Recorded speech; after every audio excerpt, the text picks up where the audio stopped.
Today is Tuesday, June 14th of 2022, approximately about 8:04 p.m. My name is Carissa Howard, and I'm going to start a documentary about parental kidnapping. I have a minor daughter who is 2 years old, going on 3.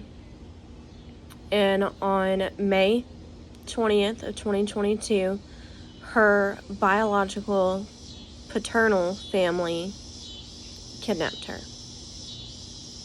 There has been no contact. Upon asking when they're going to return her, dead silence, phone calls, nothing.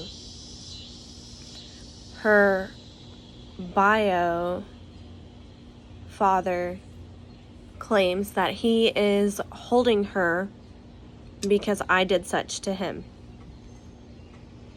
Although in February and March of 2022, we had a conversation where we met at his house, and I have recorded conversations of him agreeing to give me full custody of my daughter, as long as his parents did not know that he was giving me full custody. I was allowed to have full custody.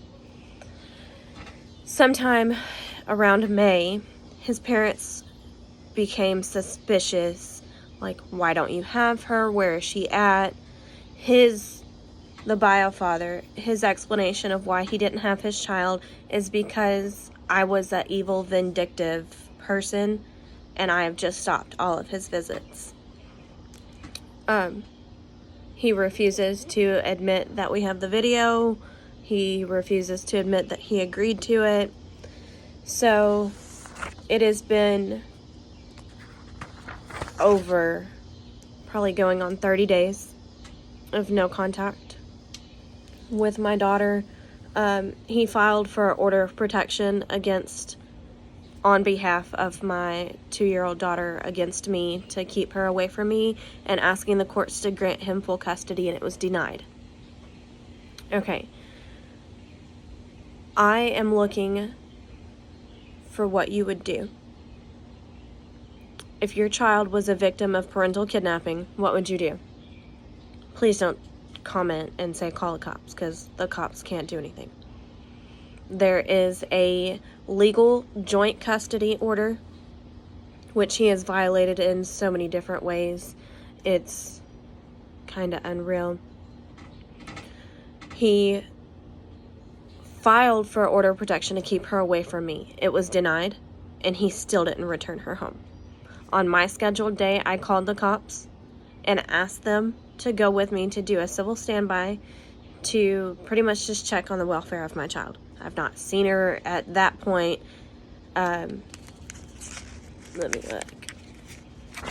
That was on June 8th, if my memory serves me right.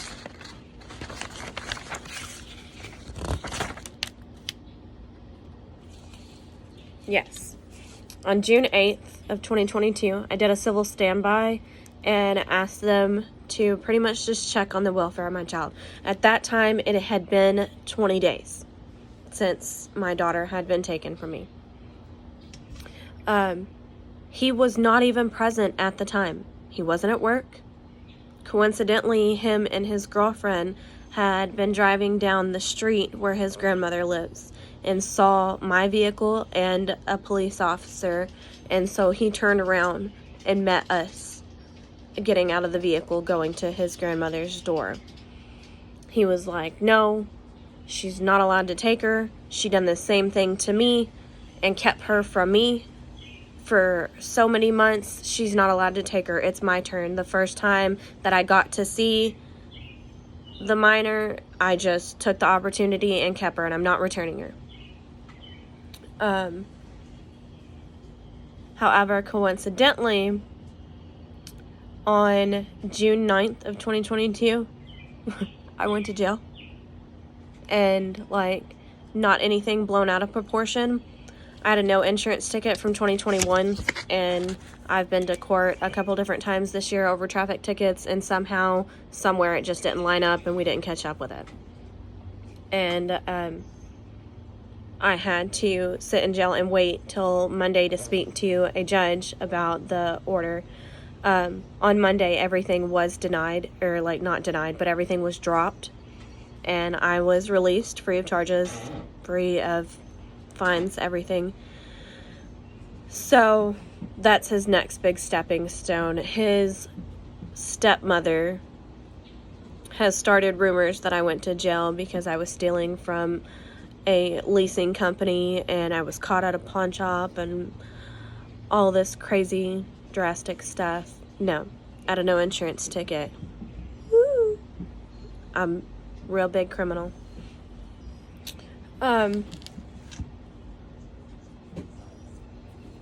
So I'm just kind of looking for, I guess, advice as of what you would do or what you think I should do in a situation like this.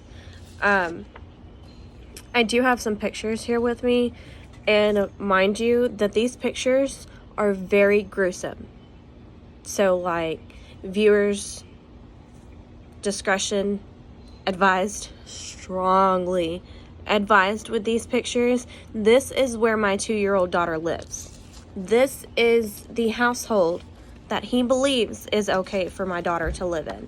This is the outside of his house.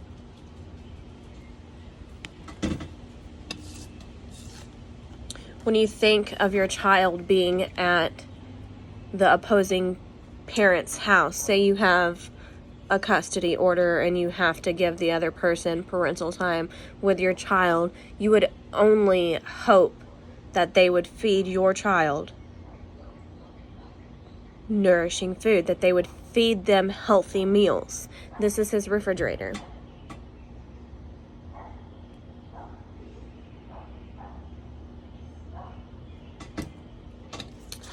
In case you didn't see that there was mold growing everywhere in that refrigerator. The bottom of that refrigerator is covered in black mold. It's unreal. The amount of mold growing in the refrigerator, on the food, or around the food that my child is supposed to have, like, being eaten, I guess, would be the proper way to say it. The food she's supposed to eat. But she doesn't eat anything out of this house. He hasn't had running water in over 3 years. He has a girlfriend who thinks it's quite hilarious that when she gets mad, she gets to kick holes in the walls, because that's how we act when we're mad.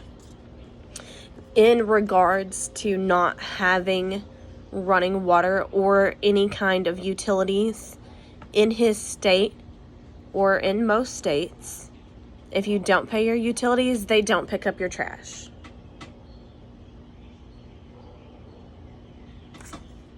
And this is where my child is living.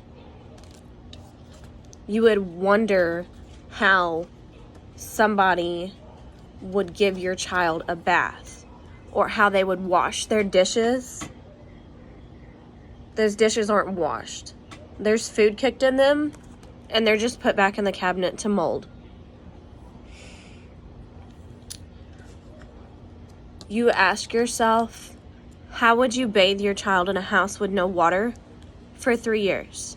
Because he didn't.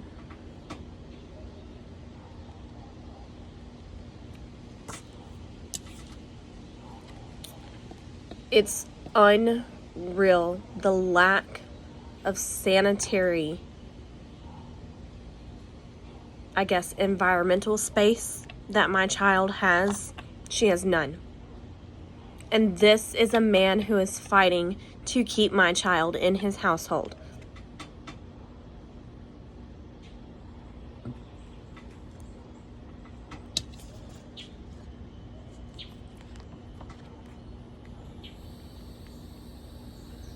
How do you cook your child a proper meal with no utilities, no gas, no water, no heat?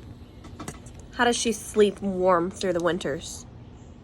How are there all of these moldy dishes in your cabinets. And my child's supposed to breathe that air. My child is supposed to eat and sleep in that house. And you're fighting to keep my child in your house. My child doesn't have her own bedroom. My child sleeps in his room. And this is his room. A microwave in his bedroom to cook his meals in. Because he buys meals to cook in a microwave. These dishes that are in his cabinets have sat there for so long, they're growing cobwebs. I promise that's not a defect on the picture, that's actual cobwebs. How would you wash your child's clothes? Granted, she's going on 3 years. Like 3 years old. So in the whole entire time that you've had her and I've shared joint custody with him, how was he washing her clothes? Because he wasn't. That's a picture of a load of laundry in the washing machine that I did when I left in 2019. This is under his bed. Such a sanitary place for my daughter to live. This is where viewers are advised. And please, if you have a weak stomach, stop watching this video because you're going to throw up.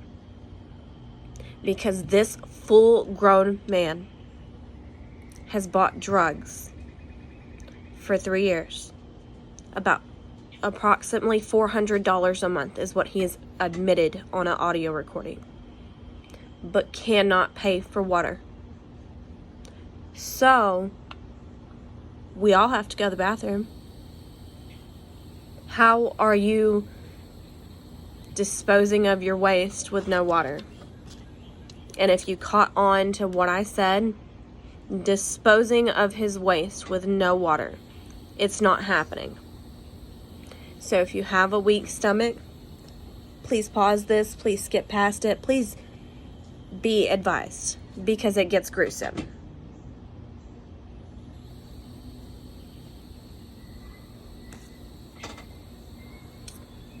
For a little background information, his bedroom and bathroom are shared in the same room. So if you can imagine the smell of that picture, that's what my daughter sleeps next to. There's no fresh air. Her diapers left all over the floor.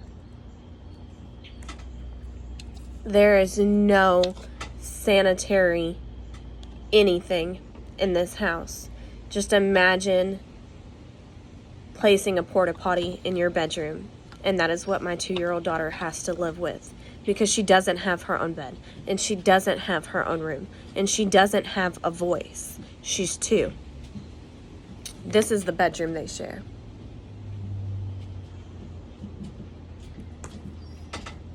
That's something you want your child to live in, isn't it? That's what every parent's dream, that their co-parent's house looks like.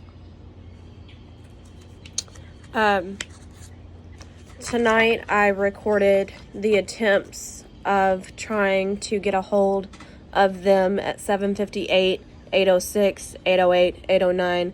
I sent the father, the biological father of my daughter, his mom, his dad, and his grandma a text message asking if he was going to meet me tomorrow to drop my daughter off.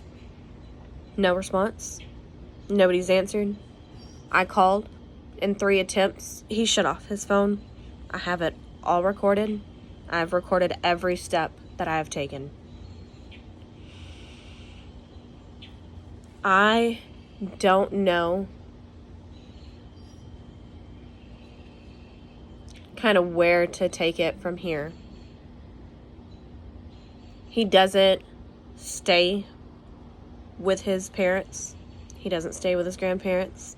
He has said multiple times that he lives out on their land and that he lives in our city, in our county, and he doesn't. And the week before she was taken, he told me that he paid all of his utilities out in his house in his state of Cardwell, Missouri. But when questioned about where he lives, his mother will tell you he's lived at her house for over 6 months now. But how are you paying utilities in a house in a different state if you don't live there? Why would you do that? So the best thing I know from here is to reach out to you guys, reach out for anybody that might be practicing Arkansas law that is on YouTube or has a YouTube channel.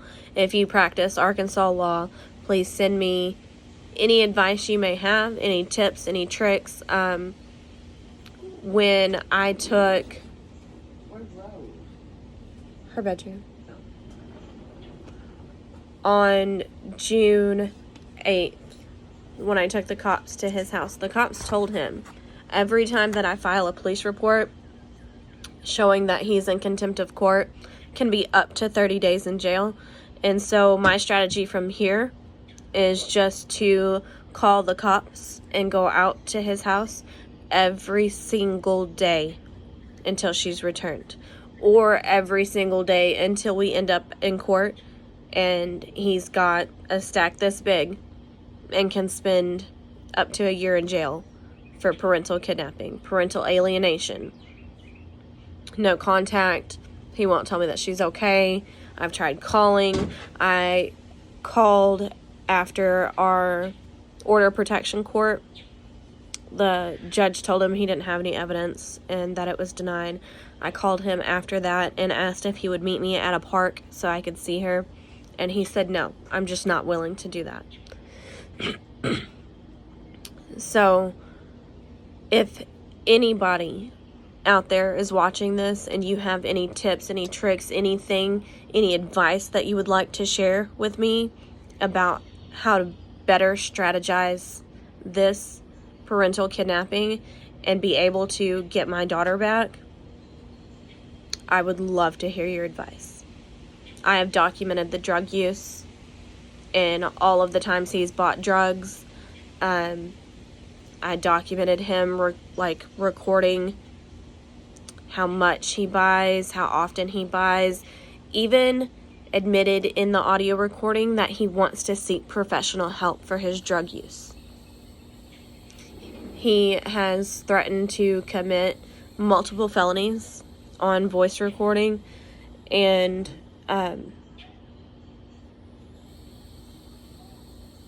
admitted to giving up his rights, admitted to his drug use, admitted to committing felonies. The list goes on, not to mention like having police officers and sworn testimony that he is refusing to give her back.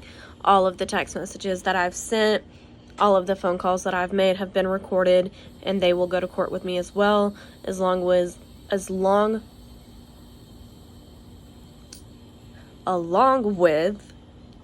photo evidence. So yeah, like if you just have any tips, any tricks, anything that you would like to share with me, any knowledge that you feel would be helpful to this case, I would love to know. I'm going to document just about every day. Tomorrow is actually our exchange day, June 15th, and I'm going to record the whole event because it's not going to be an exchange. He refuses to return my daughter. So I'm going to record him and like his denial of returning her, record what the police say, his demeanors, his actions. Just if you feel there's any knowledge that you have that you can comment on this post and help me further gain knowledge about parental kidnapping or parental alienation or contempt of court, I would love to hear it. Thanks.